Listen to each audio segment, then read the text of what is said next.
वो मंगलम भगवान विष्णु मंगलम गरुड़ध्वज मंगलम पुंडरीकाक्ष मंगलम पुरुषोत्तम माधव माधव वाक्यम माधव माधव हरि स्मरन्ति साधव नित्यं सर्वकार्येषु माधवम् शुक्लं वरधरं विष्णु शशिवर्णं चतुर्भुजं प्रसन्नं वदनं ध्यायते सर्वविघ्नोपशान्तये श्रुते सकलकल्याणभाजनं यत्र जायते पुरुषं तमजं नित्यं व्रजामि शरणं हरिं संताकारं भुजगशयनं पद्मनाभं सुरेशं विश्वाधारं गगनसदृशं मेघवर्णं शुभांगं लक्ष्मीकान्तं कमलनयनं योगिर्विध्यानगम्यं वन्दे विष्णुं भवभयहरं सर्वलोकैकनाथं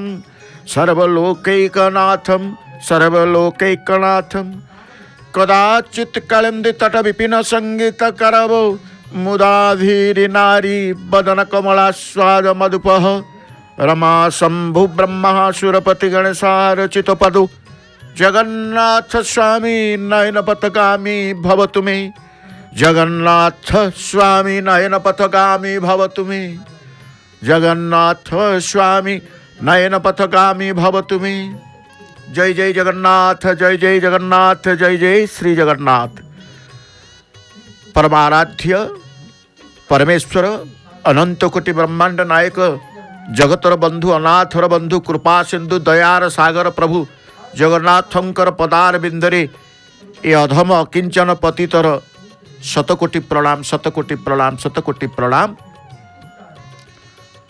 आनंदमय परिवेश भितरे आनंद मना ही भक्त मान तांकर आराध्य चतुर्धा विग्रह को परमेश्वर परम ब्रह्म जगतनाथ जगन्नाथ को दर्शन करने अर्थे समर्पित हो 22 पावछरे तांकर प्रवेश करुचंती कई के अरुण स्तंभ दर्शन सारी पुनश्च समर्पित भाव नहीं स्व कर्मकोश गृह को प्रत्यावर्तन करुअछंती।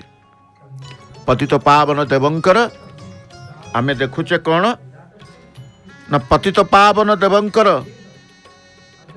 दर्शन अस्पष्ट रही कारण आग तांकर जो द्वार देश से द्वार देश को संपूर्ण भाव उन्मुक्त करा जिवो जेतेबेले तांकर आदेश आसीबो। इंग्राजी नववर्षर द्वितीय दिवस रे आमे प्रवेश कले काली केते आनंद उल्लास उत्साह उत्कंठा आशा भरोसा आकांक्षा नहीं सर्वे महाप्रभुंकर शरणापन्न हो जाइथिले। आज 2026 द्वितीय दिवस आमे प्रवेश करिचे से भाव से समर्पित प्रभु परमेश्वर निकट रे नहीं तेणु जगतनाथ जगन्नाथ जो प्रभुंकर दर्शनार्थी जो माने आसी था कि पुणी पौष मास नीलचक्र को दर्शन कले नीलचक्र मध्य अस्पष्ट कहीं कुहुड़ी आकाश कह जाए कुहुड़िया सकाळ शीत ऋतु पौष मास प्रखर शीतर प्रखरता निश्चित भाव में रही श्रीक्षेत्र को मध्य 2-4 दिन हम भल ठंडा रोचे जिते ठंडा रहिले भी सकाळु सकाळु ब्राह्म मुहूर्त बड़ा आनंददायक भावना मन भितर आसूची जो माने भोरु ब्राह्म मुहूर्त उठी सिंहद्वार को आसी जाती ओहो कि आनंद परिवेश मध्य बड़ आनंद प्रदान करुचंती। कुहुड़ी हेले मध्य कुहुड़ीर बाधा कुहुड़ीर भय थिले मध्य आनंद जोगु सबु समस्ते भूली जाउचंती। तेणु नित्य प्रत्यय प्रतिदिन पतित पावन दर्शन करने आसुवा प्रत्यय मंगल आरती दर्शन करने को आसुवा भक्त माने मध्य तांकर शीत कौन काकर कौन कुहुड़ी कौन ए सब तांकर दृष्टि न थाए तेणु से प्रभुंक प्रति तांकर दृष्टि रखि थांती। आमे ईश्वरंक प्रति दृष्टि रखिले कौन कष्ट आमको जना पड़ी न थाए ଆପଣ ଦର୍ଶନାର୍ଥୀ ଭାବ ନେଇକି ଦର୍ଶନ କରିବାର ଇଚ୍ଛା ନେଇକି ଆସିଥିବେ ଯେ ଆଜି ବ୍ରାହ୍ମ ମୁହୂର୍ତ୍ତରୁ ଯିବି ମହାପ୍ରଭୁଙ୍କର ଶ୍ରୀମନ୍ଦିରରେ ପ୍ରଭୁଙ୍କର ମଙ୍ଗଳ ଆଳତୀ ଦର୍ଶନ କରିବି। କେଉଁଦିନ ଆପଣ ଭୋରୁ ଉଠନ୍ତିନି, ଉଠି ଯାଇଥିବେ ସେଇଦିନ, କାରଣ ଆପଣଙ୍କର ରହିଛି ସଂକଳ୍ପ, ମନରେ ପ୍ରତିଜ୍ଞା ରହିଛି, ଇଚ୍ଛା ରହିଛି ଯେ ପ୍ରଭୁଙ୍କର ମଙ୍ଗଳ ଆଳତୀ ଦର୍ଶନ କରିବି। ଉଠୁଛନ୍ତି ଅର୍ଦ୍ଧରାତ୍ରରୁ, ଯେତେ କୁହୁଡ଼ି ଯେତେ ଶୀତ ହେଲେ ବି ସ୍ନାନ କଲାବେଳେ ଆପଣଙ୍କର କୌଣସି ପ୍ରକାର କଷ୍ଟ ଅନୁଭବ କରୁନାହାନ୍ତି କି ଅନିଚ୍ଛା ଆପଣଙ୍କର ଆସୁନି। ନାଇଁ ଶୀତ ହେଉଛି, କୁହୁଡ଼ି ହେଉଛି, ମୁଁ ଗାଧେଇବିନି, ସ୍ନାନ କରିବିନି, ଅନିଚ୍ଛା ମଧ୍ୟ ଆସୁନାହିଁ। ଇଚ୍ଛାକୃତ ଭାବରେ ଆପଣ ସ୍ନାନ କରୁଛନ୍ତି କୌଣସି ବିନା କଷ୍ଟ ବିନା ବାଧାରେ। କାହିଁକି ନା ଲକ୍ଷ୍ୟଟି ରହିଛି ମଙ୍ଗଳ ଆଳତୀ ମୁଁ ଦର୍ଶନ କରିବି, ପ୍ରଭୁଙ୍କୁ ଦର୍ଶନ କରିବି। ତେଣୁ ସାରା ଜୀବନ ପ୍ରତି ମୁହୂର୍ତ୍ତରେ ନିତ୍ୟ ପ୍ରଭୁଙ୍କୁ ଯିଏ ସ୍ମରଣ କରୁଥାଏ, ପ୍ରଭୁଙ୍କୁ ଚିନ୍ତନ କରୁଥାଏ, ସେ ପ୍ରଭୁଙ୍କ ପାଖରେ ରହିଥାଏ ଏବଂ ସଂସାରର କୌଣସି କଷ୍ଟ, ଭବ କଷ୍ଟ ତାକୁ କିଛି ବାଧା ନଥାଏ, ଜାଣିପାରି ନଥାଏ କଷ୍ଟ। ତେଣୁ ସେ ଆନନ୍ଦମୟ ଜୀବନ, ସୁଖମୟ ଜୀବନକୁ ଅତିବାହିତ କରିଥାଏ। ସେଥିପାଇଁ କୁହାଯାଏ ଆମେ ନିଶ୍ଚିତ ଭାବରେ ସଦାସର୍ବଦା ପ୍ରଭୁଙ୍କର ପାଖରେ ମନୋନିବେଶ କରିଥିବା, ଈଶ୍ୱରଙ୍କ ପାଖରେ ମନୋନିବେଶ କରିଥିବା।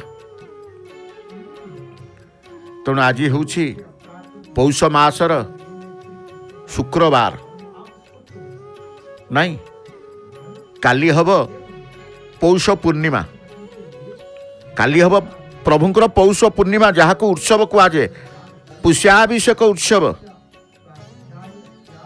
ମହାପ୍ରଭୁଙ୍କର ପ୍ରସିଦ୍ଧ ଦ୍ୱାଦଶ ଯାତ୍ରା ମଧ୍ୟରେ ପୌଷ ପୂର୍ଣ୍ଣିମା ମଧ୍ୟ ଅନ୍ତର୍ଭୁକ୍ତ। ଯାତ୍ରା ଜଗତର ସର୍ବକାମନା ସିଦ୍ଧି ନିମିତ୍ତ କରାଯାଏ ବୋଲି ଯାତ୍ରା ଭାଗବତରେ ଉଲ୍ଲେଖ ରହିଛି। ପୌଷ ମାସି ଶୀତେ ପକ୍ଷେ ପୂର୍ଣ୍ଣମ୍ୟାମ୍ ରୁକ୍ମିଣୀପତେ ପୁଷ୍ୟାଭିଷେକಂ କୁର୍ବିତ ସର୍ବକାମର୍ଥ ସିଦ୍ଧୟେ। ତେଣୁ ପୌଷ ପୂର୍ଣ୍ଣିମା ଶ୍ରୀମନ୍ଦିର ପାଇଁ ପ୍ରଭୁଙ୍କର ଶ୍ରୀମନ୍ଦିରରେ ମହା ଆଡ଼ମ୍ବରେ, ପ୍ରଭୁ ଏ ଉତ୍ସବକୁ ମହା ଆଡ଼ମ୍ବରେ ସେ ପାଳନ କରିବେ। ଦ୍ୱାଦଶ ଯାତ୍ରା ମଧ୍ୟରେ ଇଏ ମଧ୍ୟ ପରିଗଣିତ ହୋଇଛନ୍ତି। ତେଣୁ ଅନେକ ଯାତ୍ରା ଅଛି ପ୍ରଭୁଙ୍କର ଦ୍ୱାଦଶ ଯାତ୍ରା ମଧ୍ୟରେ ସମ୍ପୃକ୍ତ ବା ସମ୍ପର୍କ ରହିଛନ୍ତି। ତେଣୁ ଆଜି ଯେଉଁ ବିଷୟବସ୍ତୁକୁ ଆମେ ଯିବା, ଯେ ଆଜିର ବିଷୟବସ୍ତୁ ହେଉଛି କ'ଣ? ଶ୍ରୀମନ୍ଦିରରେ ଜଳ ଅଧିବାସ ନୀତି। ଜଳର ଆବଶ୍ୟକତା ଅଛି ମହାପ୍ରଭୁଙ୍କର କାଲି ପାଇଁ। ତେଣୁ ଗୋଟିଏ ଦିନ ପୂର୍ବରୁ ପ୍ରଭୁଙ୍କର ଅଧିବାସ ହୋଇଥାଏ। କାରଣ ପ୍ରଭୁଙ୍କର ଜଳ ଅଧିବାସ ହୁଏ, ଚନ୍ଦନ ଅଧିବାସ ହୁଏ, ବସ୍ତ୍ର ଅଧିବାସ ହୁଏ। ଅଧିବାସ ଗୃହ ଗୋଟିଏ ରହିଥାଏ, ସମ୍ପୃକ୍ତ ସେବକମାନେ ହିଁ ତାଙ୍କର ଅଧିବାସ କରିବେ। ଅଧିବାସର ଯାହା ଦ୍ରବ୍ୟମାନ ଆବଶ୍ୟକତା ହୁଏ, ପର୍ବଜାତ ଯୋଗଣିଆ ତାଙ୍କର ମଧ୍ୟ ସେ ସମସ୍ତ ଦ୍ରବ୍ୟକୁ ଏକତ୍ରିତ କରିଥାନ୍ତି। ତେଣୁ ଜଳ ଅଧିବାସ ଶ୍ରୀମନ୍ଦିରରେ ଇଏ ଗୋଟେ ସ୍ୱତନ୍ତ୍ର ନୀତି। ସ୍ନାନ ପୂର୍ଣ୍ଣମୀ ହେବ, ଜଳ ଅଧିବାସ। ପୌଷ ପୂର୍ଣ୍ଣିମା ହେବ, ଜଳ ଅଧିବାସ। ତେଣୁ ଏ ନୀତି ଶ୍ରୀମନ୍ଦିରରେ କାହିଁକି କରାଯାଏ ନା ଆପଣ ଦେଖିବେ, ଆମେ କହିଛେ ଅଧିବାସ ସ୍ୱତନ୍ତ୍ର ଭାବରେ ସଂସ୍କାର କରାଯାଏ। ସଂସ୍କାର କରାଯିବ କ'ଣ ପାଇଁକି ନା ଯାହା ପ୍ରଭୁଙ୍କ ପାଇଁ ଲାଗି କରାଯାଏ, ପ୍ରଭୁଙ୍କ ଉଦ୍ଦେଶ୍ୟରେ ଯାହା ଅର୍ପଣ କରାଯାଏ, ସେ ସମସ୍ତ ସଂସ୍କାର କରାଯିବ। ତାପରେ ତାଙ୍କର ଜଳ ଟିକେ ହେଲେ ବି ସଂସ୍କାର କରି, ଦୀପ ଟିକେ ହେଲେ ସଂସ୍କାର କରି, ବସ୍ତ୍ର ଟିକେ ସଂସ୍କାର କରି, ସେ ସବୁ ସଂସ୍କାର କରାଯାଇଥାଏ। ତେଣୁ ସ୍ୱତନ୍ତ୍ର ଭାବରେ ଆପଣ ଦେଖିବେ, ସ୍ୱତନ୍ତ୍ର ଭାବରେ ଇଏ ଜଳ ଅଧିବାସ ହେଇଥାଏ। ଜଳ ଅଧିବାସକୁ ସାଧାରଣତଃ ଆମେ କହିବା ଗୋଟିଏ ଦିନ ପୂର୍ବରୁ କାହିଁକି କରାଯାଏ ना ये प्रभुंकर श्रीमंदिर आमे कहिजे तांकर नीति तांकर सबु प्रकार दैनंदिन नीतिकांति बड़ स्वतंत्रता रही है। तेणु देउल पुरोहित अनेक श्रुतीय ब्राह्मण एवं सेवकंकर सेवा मध्य रही है। पौष पूर्णिमा दिन प्रभुंकर मध्य सुवर्ण वेश काली प्रभुंकर सुवर्ण वेश आसंता काली पुष्याभिषेक नीति श्रीमंदिर आम कहूचे। आज श्रीमंदिर रे जल अधिवास से जल अधिवास संपर्क में निश्चित भाव में आमे जानिबा कहीं जल अधिवास हुए जल क्यों स्थान रु आसी थांती ए जलर आवश्यकता कहीं पड़िला। समस्त नीतिकांति प्रभुंकर जानिबा पूर्व प्रथमे से नीलचक्र दृश्यमान होउछन। नीलचक्र उद्देश्य प्रणाम टीए करिबा। ये प्रभुंकर चक्र नीलचक्र पतित पावन पताका में देखुचे नहीं पतित पावन पताका। तेणु स्वतंत्र भाव रे ये पताकार स्वतंत्रता रही है। ये चक्रंकर स्वतंत्रता रही है। महिमा ठारू आरंभ करी आमे प्रत्येक श्रीमंदिर प्रभुंकर जहाँ जहाँ सबू नीति अनुष्ठित होता है सर्वनीति रे स्वतंत्रता रही है। सर्वनीति रे तेणु आमे जेतेबेले आजिर नीति कहिबा दैनंदिन नीति सहित प्रभुंकर द्वारपीठा नीति भीतर शुद्ध मंगल आरती अवकाश सूर्य पूजा द्वारपाल पूजा गरुड़ स्नान गोपाल वल्लभ सकाल धूप भोग मंडप एमती प्रभुंकर पहुड़ पर्यंत समस्त नीति हेबा सहित आज विशेष नीति होची जल अधिवास नीति। तेणु जो जल अधिवास करा जाइए स्वतंत्र भाव में जेमती स्नान पूर्णिमा दिन देखिए 108 गड़ू जल रखा जाई प्रभुंकर ज्येष्ठ पूर्णिमा प्रभु स्नान करती। से ज्येष्ठ पूर्णिमा मध्य जल अधिवास करा जाए। स्वतंत्र भाव में आनंद बजार स्थित चाहणी मंडप पार्श्व अस्थायी भाव निर्मित होता अधिवास घरे 108 गड़ू रे जल रखा जाई से चंदन कर्पूर चुआ मिश्रित करा जाई। उपरी भाग गड़ूर मुहरे करिया कना जो नूतन शुभ्र वस्त्र आच्छादित ही तापर गोटे नड़िया रखा जाई। ये सबू स्नान पूर्णिमा दिन जल अधिवास कथा आम कहे से जमती होता है। पौष पूर्णिमार मध्य जल अधिवास ये अधिवास पूर्वे 22 पाहाच उपरे पार्श्व एक सर घरे जल अधिवास करा जाई घर को बंद करा जाउथला सील करा जाउथला। किंतु विगत किछि वर्ष देखुचंती समस्त सर घर जो गुड़ी को भंगा जा पर जल अधिवास निमंते बाउस चांच चांदुआ द्वारा स्नान पूर्णिमा पाई गोटे अधिवास गृह मध्य अस्थायी भाव में निर्माण करा जाए। जल अधिवास गृह बोली कहा जाए। 108 गड़ू जल जेमिति स्नान पूर्णिमा आवश्यकता हुए जगन्नाथंकर 35 बलभद्रंकर 33 सुभद्रांकर 22 सुदर्शनकर 18 सुगंधित जल को पृथक पृथक भाव संस्थापन पूर्वक अधिवासित हो रही है। से भाव में पौष पूर्णिमा दिन मध्य जल अधिवास करा जाए। जल पूजा मध्य गोटे रही था। जल अधिवास जल पूजा मध्य गोटे रही था। कारण स्नान पूर्णिमा मध्य जल पूजा करा जाए जल अधिवास करा जाए। सुआर बड़ी सेवक अमोनिया जल पकईकि मंडपटी को परिष्कार करि थांते। तेणु जल पूजा पत्रिबड़ी सेवक स्नान विधि स्नान उपरे बा सिंहासन उपरे पूजाठा करते। ये सबू स्नान रे अधिवास करा जाए, जल अधिवास, जल पूजा, स्नान मंडप नीति, प्रभुंकर जो जल आसे सुना कूओ को मध्य स्वतंत्र भाव में संस्कार करा जाए। तेणु जल अधिवास नीति श्रीमंदिर रे गोटे स्वतंत्र व्यवस्था, गोटे नीति रही था प्रभुंक निमित्त। तेणु जितेबाला काली प्रभुंकर द्वादश यात्रा मध्यरु अनेक पूर्णिमा आम जाने, किंतु पौष पूर्णिमा एक स्वतंत्र पूर्णिमा अनेक पूर्णिमा।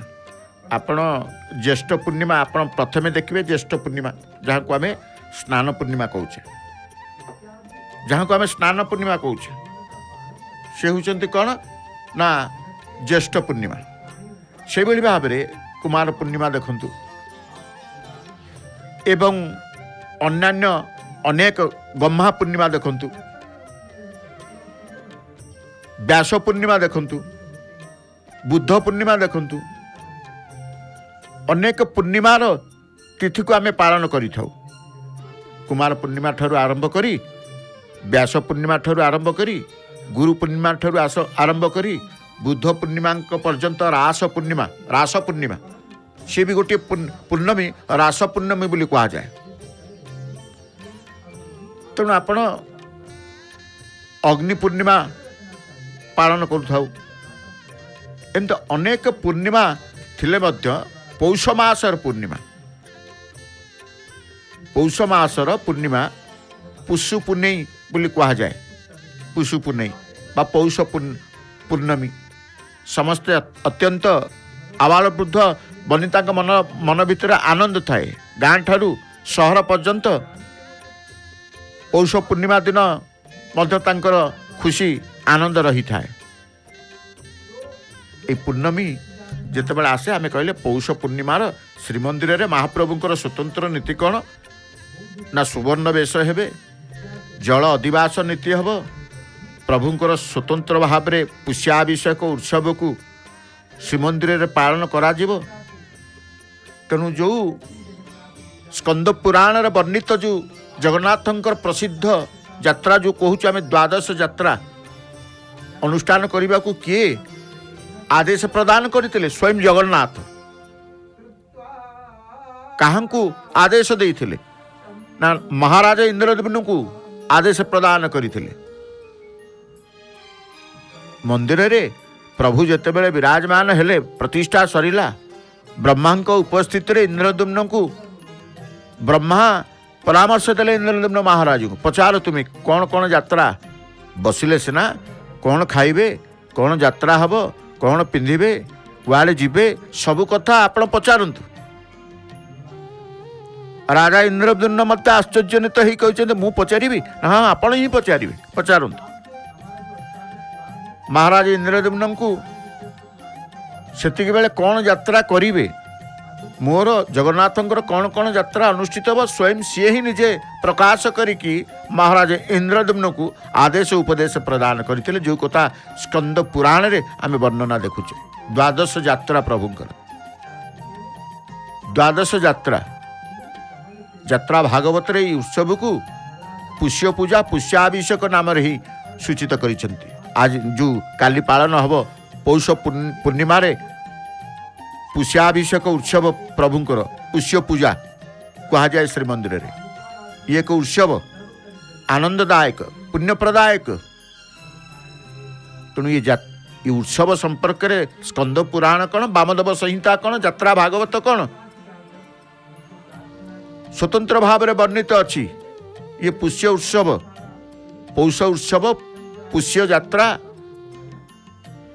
नीलाद्रि महोदय ग्रंथर मध्य अभिषेक उत्सव नाम अभिहित करा जाइछि। पौष पूर्णिमा को कहुई अभिषेक उत्सव।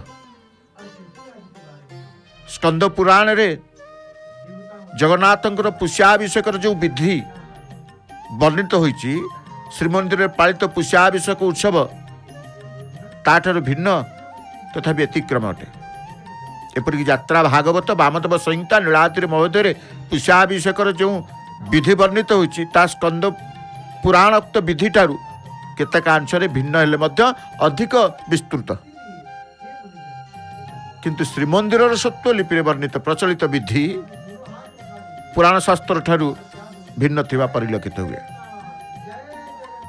तेणु जाहले भी नीति विधि विधान ये सब महाप्रभु मंदिर रे ही आमे देखि थाउ।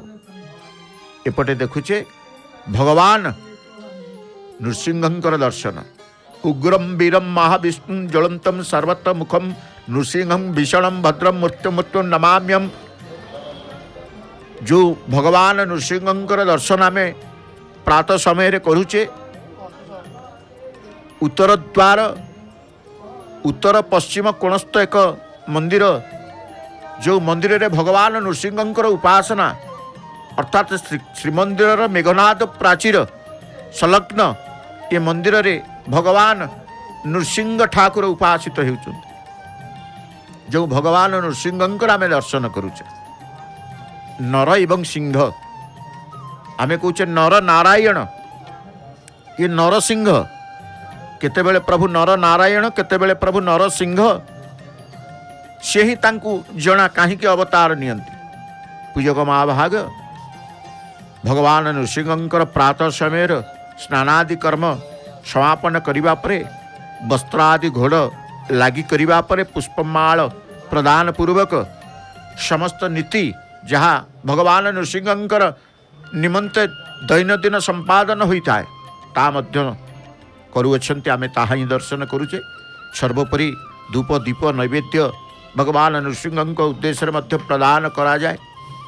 तेणु ये प्रातः समय भगवानंकर दर्शन सहित भगवान नृसिंहंकर दर्शन कारण आम कहूचे ये अवतार भगवान ये अवतार जितेबले भगवान भक्तर भावना सहित रुहंती भक्तर समस्त दुख को सी नाश करती विपद को नाश कर संकट को नाश करती। कारण प्रहलाद कथा जितेबले देखिए से प्रहलाद निमित्त ही भगवान को ये अवतार धारण करने को पड़ा जे नर सहित पशु सिंह बाम हस्ते घंटी शब्द करुचंती पूजक महाभाग दक्षिण हस्ते धूप प्रदान करुचंती गंध प्रदान करुचंती। ये दैनंदिन देवनीति बोली कहा जाए प्रत्येक मंदिर क्षुद्र मंदिर हेले मध्य देवनीति संपन्न करा जाए। धूप एवं ये होचंती दीप गोटे दीपाली माटी दीपाली रे सलिता केते गोटी रखी टिके गुरुत्य अग्रभाग रे कर्पूर प्रदान पूर्वक ये धूप दीप परे नैवेद्य मध्य भगवान नृसिंह उद्देश्य रखि था। धूप दिंतु दीप दिंतु आम देखुचे तालीटे बाजुची संस्कार पूर्वक संस्कार मंत्र द्वारा संस्कार करेंगे तुलसी पत्र टिके कारण भगवान नृसिंहंकर तुलसी माला मध्य परिधान करती। भगवान नृसिंहंकर तुलसी द्वारा नैवेद्य मध्य भगवान नृसिंह को समर्पित करा जाए।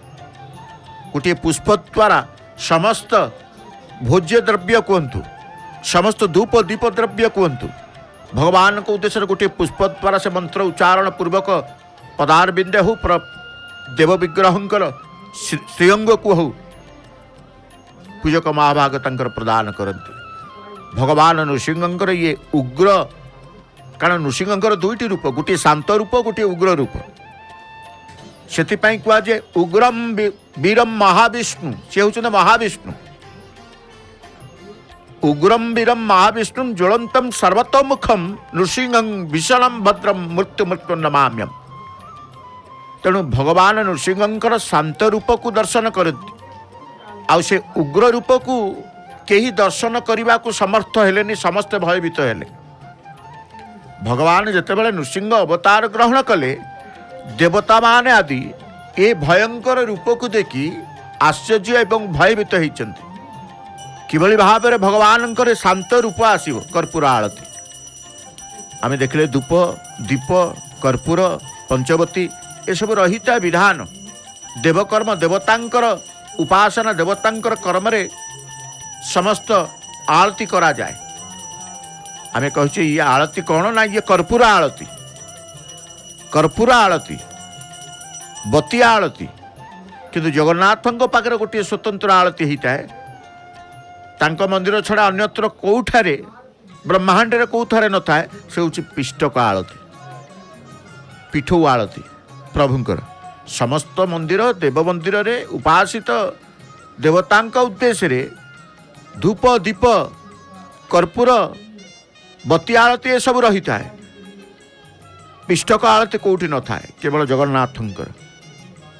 जगन्नाथंकर मंगल आरती रे पिष्टक आरती एवं संध्या आरती रे पिष्टक आरती, ये पंचवती आरती देखुचंती।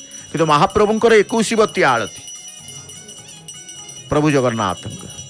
तेणु मंदिरर प्रभुंकर नीति स्वतंत्रता रही थाए। एबे जो आरती आमे दर्शन करुचे कर्पूर आरती पर पंचवती आरती की दर्शन करुचे, जो आरतीर दर्शन रे ही सर्वकामना पूरण सर्व मनस्कामना पूर्ण होता है। जो देवतांक उद्देश्य रे आमे देखुचे भगवान नृसिंह उद्देश्य रे जहाँ धूप दिया जाऊ दीप दिया जाऊ कर्पूर आरती हो बती आरती हो घंटीटे बाजिब एवं जप मालाटीए काढ़िले पूजक महाभाग जप लुकायित गुप्त भाव से जप करिवे।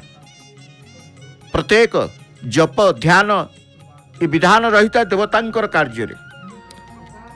तेणु भगवान नृसिंहंकर दर्शन प्राप्त होउतला आमे पुनश्च आमे पतित पावन देव नारायण पाखक आगमन करी जाइछे। भक्त मानकु मध्य देखुचंते प्रभुंकु से तांकर प्रणाम करी चतुर्धा मूर्ति को दर्शन करबा पई से जाउचंते। आज विषय वस्तु कौन थिला ना जल दिवास नीति प्रभुंकर। कहीं ना काली राति पाइले प्रभुंकर उत्सव तांको घरे हबो। को उत्सव ना पुष्या अभिषेक बा पुष्य यात्रा, पुष्य यात्रा बोली कहा जाए, पुष्य उत्सव बोली कहा जाए, अभिषेक उत्सव बोली कहा जाए। कारण नीलाद्रि महोदय वर्णित है ये उत्सव को हूँ अभिषेक उत्सव, देवाभिषेक राजाभिषेक ये सब नीति आम श्रीक्षेत्र में आम अनुभव करि थाउ। तेणु पुष्याभिषेकर उत्पत्ति संपर्क जदि जानिबे विभिन्न धर्मशास्त्र ग्रंथ मानक ब्रह्म पुराण देखंतु। ब्रह्म पुराणर वाक्य उद्धारक जे वर्णित अच्छी जे पूर्व काल रे ए जगत लक्ष्मी परित्यक्त हेबारु विष्णु इंद्र सोम शुक्र बृहस्पति तपस्या करथिले। तार बल रे पूर्णमासी तिथि रे ए जगत को सौभाग्य उत्साह लक्ष्मी को द्वारा पुनः अलंकृत करथिले। तो जो पौष पूर्णमी बा पुष्य यात्रा पौष उत्सव उत्पत्ति जो जल अधिवास तो से यात्रा पाई करा जीवो, जल अधिवास करा जाई थाए। तेणु जिते बड़े देखिए पौष पूर्णिमा पाई पौष यात्रा पाई जलर आवश्यकता पड़ी थाए। से जल को स्वतंत्र भाव में संस्कार पूर्वक अधिवास करा जाए। कहीं ना पौष पूर्णिमा बराहमीरंकर बृहत संहितार यही उत्सव को नहीं वर्णना रही। देवासुर देवासुर गोटे असुर देवासुर संग्राम रे देवता माने परास्त हेबारु बृहस्पति ध्यान जोगे देवराज इंद्र को स्व नक्षत्र बा पुष्या नक्षत्र रे अभिषिक्त करैथिले।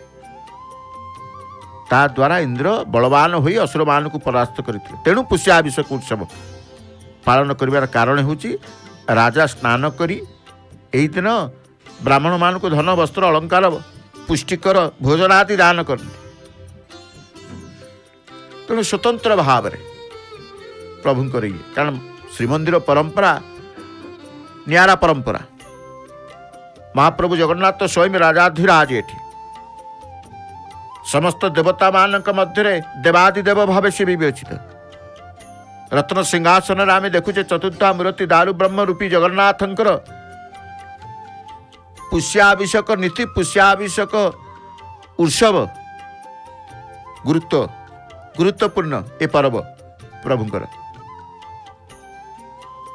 केतक मतरे कहते ये उत्सवटी कौन ना जितेबाला प्रभु श्रीराम 14 वर्ष वनवास पर अयोध्या को फेरिकी राज्याभिषेक्त होते तार स्मारकी स्वरूप या देवाभिषेक उत्सव बोली कहुए। तेणु काली जितेबाला प्रभुंक घरे प्रभुंक श्रीमंदिर रे महा आडंब आनंद सहकार प्रभु तांकर उत्सव को पालन करेंगे। गोटे दिन पूर्वर अर्थात चतुर्दशी पूर्व दिन आज जो कहे आज हूँ चतुर्दशी बाबा श्री लोकनाथंकर महादीप। तेणु चतुर्दशी रात्रि श्रीजीवर चंदन लागी नीति जितेबाला बढ़िबा परे अधिवास कर्म होता है स्वतंत्र भाव में अधिवास कर्म रही है काली भाई से अधिवास कर्म रे जल अधिवास होता कौटी हेबे ना जल अधिवास गृह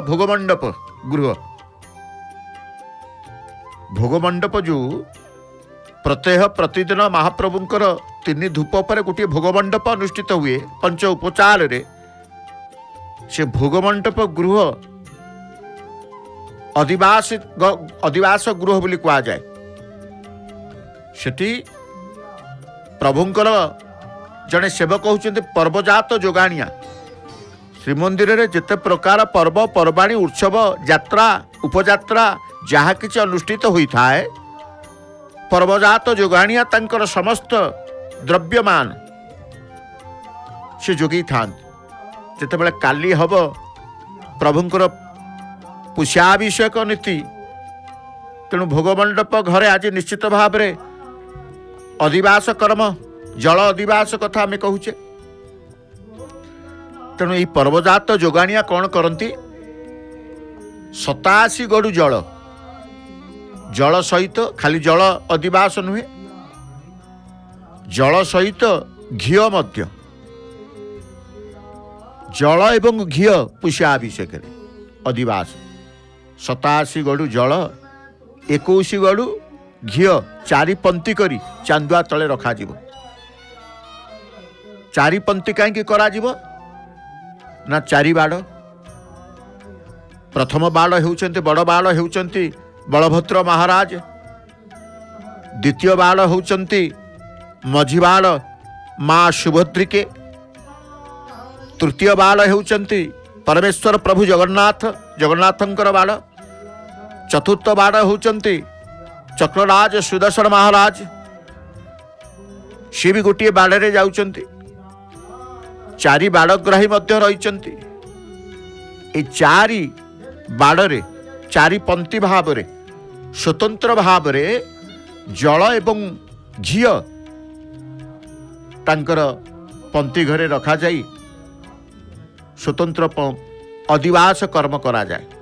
बलभद्रंकर केते जेमिति आम कहले स्नान पूर्णमी रे प्रभुंकर 108 जल रे स्नान करती बलभद्रंकर स्वतंत्र जगन्नाथंकर स्वतंत्र सुभद्रांकर स्वतंत्र सुदर्शनकर स्वतंत्र आम कौचे 35 33 22 18 नहीं से भाव में जितेबाला पौष पूर्णिमा काली नीति पाई काली उत्सव पाई अधिवास कर्म हुए बलभद्रंकर 25 गड़ु जल एवं 6 गड़ु घृत्य 6 गड़ु एभली बलभद्रंकर 31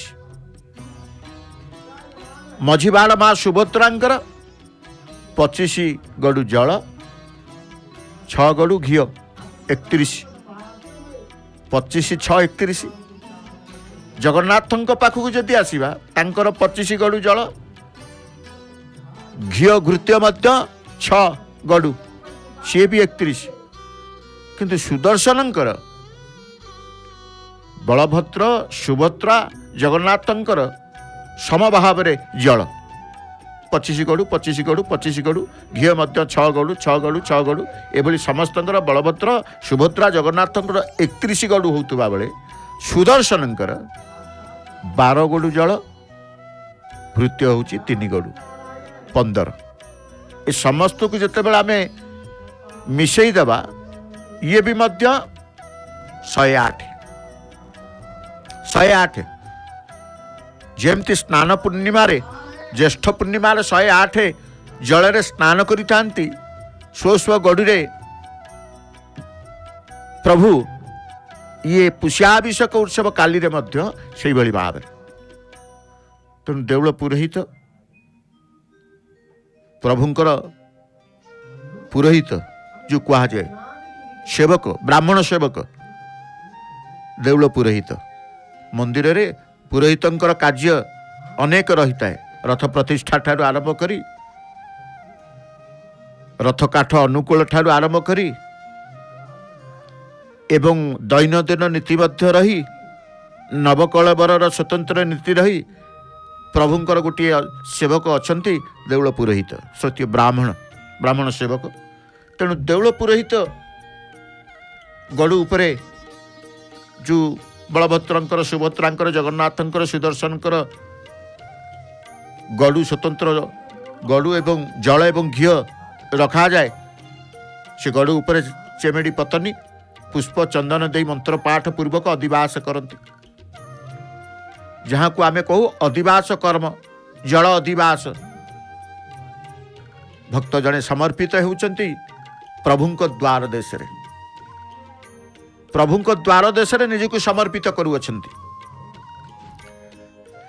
तेणु आमे अधिवास नीति जल अधिवास नीति भोगमंडप घरे हब भोगमंडप घर को मुद दिया जाई बंद करा जीवो केही जेमिति प्रवेश न करिवे अधिवास कर्म गृह को अधिवास गृह को कारण प्रभुंकर जल अधिवास ही रही क्या प्रवेश ना मुद पड़ो स्वतंत्र भाव में मुद दिज्व चाबी पड़ो चाबी उपर मुद दिज्व जिते अधिवास कर्म हम मुद दिगला अधिवास गृह को यापर ठाकुरंकर बड़ सिंगार भोग सरिबा परे भितर गंभीरा धूपकाल हुई भद्रासन उपरे पहाड़ा पड़ी महाप्रभु जगन्नाथ सम्मुख में दर्पण रे मंत्रपुत पूर्वक पुष्प चंदन आदि द्वारा अधिवास करा जाए। अन्यान्य नीति हुई ठाकुरंकर पहुड़ होता है अभिषेक केवल जगन्नाथ बाड़े होता है। तेणु जल अधिवास स्वतंत्र भाव में कारण पौष पूर्णिमा पौष यात्रा पौष अभिषेक जो कराजिव सेतिपाई प्रभुंकर आवश्यकता जो जल घी ये सब अधिवास करा जाए।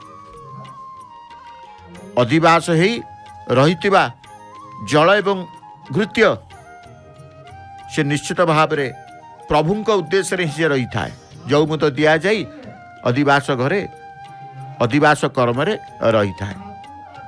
तापरे प्रभुंकर अन्यान्य नीति अच्छी माँ बाटमंगलांकर दर्शन प्रभुंकर अन्यान्य नीति कौन ना आमे केवल जल अधिवास कथा जानिले तापरे जल किभली भाव में आसीबो केउ स्थान केउ स्थान को आसीबो केते बेले आसीबो किभली भाव में आउ नीति सब कौन अच्छी श्रीदेवी आज्ञामाल केते बेले पाइबे पालिंकी की महालक्ष्मी मंदिर को विजय करिवे कहीं श्रीदेवी माजना बनक लगी कहीं हम प्रभुंकर पुणी सुवर्ण अलंकार सुनावेश हम ये पुष्याभिषेक नीति काली हम पौष पूर्णिमा पुष्याभिषेक काली सब जाना कि आज थिला आमर जल अधिवास प्रभुंकर श्रीमंदिर रे कहीं करा जाए।